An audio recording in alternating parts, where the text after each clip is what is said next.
નમસ્કાર વિદ્યાર્થી મિત્રો, અગાઉ આપણે સરળો માટેના પૂર્ણ સંખ્યાના સરળો માટેના ગુણધર્મો શીખી ગયા. હવે આપણે પૂર્ણ સંખ્યાના ગુણાકાર માટેના ગુણધર્મો શીખીએ. તેમાં પહેલો નિયમ છે સંવૃત્તાનો ગુણધર્મ.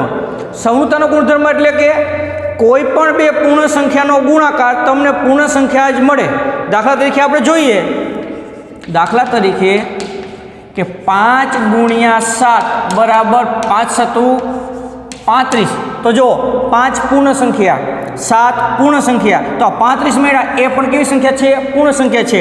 આપણે બીજું ઉદાહરણ જોઈએ કે 4 ગુણ્યા 3 બરાબર 12. તો 4 પૂર્ણ સંખ્યા, 3 પૂર્ણ સંખ્યા, તો જે આપણને 12 મળ્યા એ પણ પૂર્ણ સંખ્યા છે.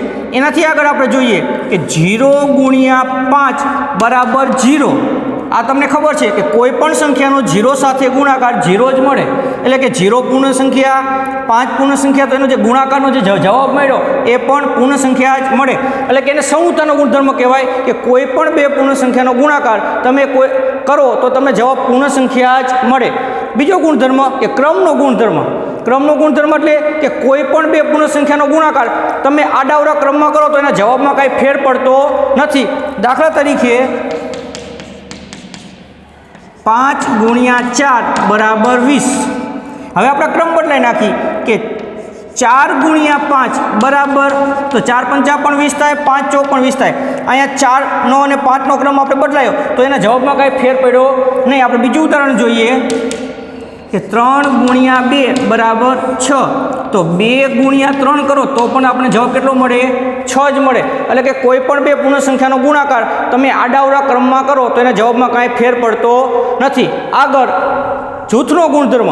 જૂથનો ગુણધર્મ એટલે કે કોઈ પણ 3 પૂર્ણ સંખ્યાના ગુણાકાર માટે કોઈ બે પૂર્ણ સંખ્યાનો પહેલાં જૂથ બનાવી નાખવાનું અને એનો ગુણાકાર કરી એમાં ત્રીજી સંખ્યાનો સાથે ગુણાકાર કરવાનો, તો એ પણ જવાબમાં કાંઈ ફેર પડે નહીં. આપણે જોઈએ દાખલા તરીકે 5 ગુણ્યા 3 ગુણ્યા 2.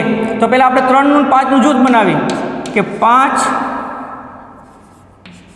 ગુણ્યા 3 પહેલાંનું જૂથ બનાવી, એને સાથે 2 ગુણી તો 5 તરી 15 ગુણ્યા 2 એટલે 15 દુ 30. હવે એ જ આપણે જોઈએ અહીંયા તો 5 ગુણ્યા 3 ગુણ્યા 2.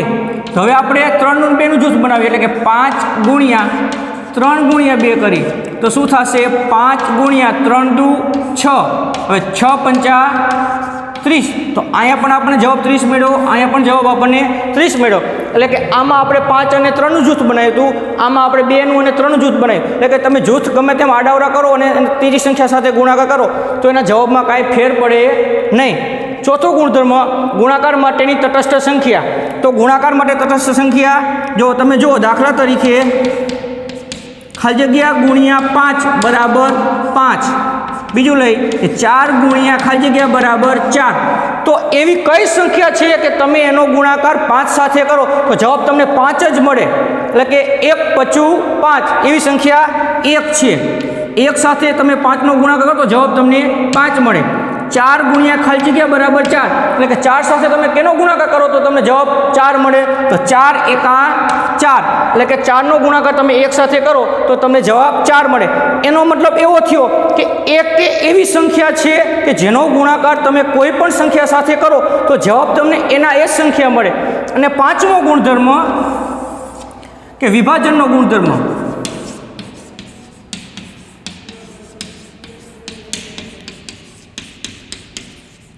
વિભાજનનો ગુણધર્મ. વિભાજનનો ગુણધર્મ એટલે કે ગુણાકારનું સરળોમાં વિભાજન થઈ શકે છે. આપણે લખી કે 5 ગુણ્યા કૌંસમાં 3 વત્તા 2. એટલે કે 5નો ગુણાકાર તમારે 3 સાથે કરવાનો, પછી વત્તા 5નો ગુણાકાર તમારે 2 સાથે કરવાનો. એટલે કે શું થાય? પહેલાં આપણે આ જોઈ તો શું થાય? 5 ગુણ્યા 3 વત્તા 2 કૌંસમાં કરો, 3 ને 2 5, તો 5 25. હવે એ જ આપણે આ બાજુ કરી તો શું થાય કે 5નું તમે 3 સાથે ગુણાકાર કરો એટલે કે 5 ગુણ્યા 3 વત્તા 5નો ગુણાકાર તમે 2 સાથે કરો એટલે કે 5 ગુણ્યા 2.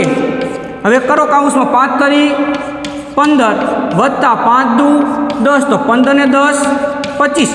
એટલે કે ગુણાકારનું સરળમાં વિભાજન કરી નાખ્યું આપણે કે 5 ગુણ્યા 3 વત્તા 5 ગુણ્યા 2 એટલે કે 5 તરી 15 વત્તા 5 દુ 10 એટલે કે 5 15 વત્તા 10 બરાબર 25. અહીંયા પણ આપણે થયું કે 5 ગુણ્યા 3 ને 2 5 પચો 25. તો જોયો તો આપણે જવાબ સરખો જ મળે છે. આ રીતે આપણે પ્રશ્ન 1 અને પ્રશ્ન 2 ગણી શકીએ.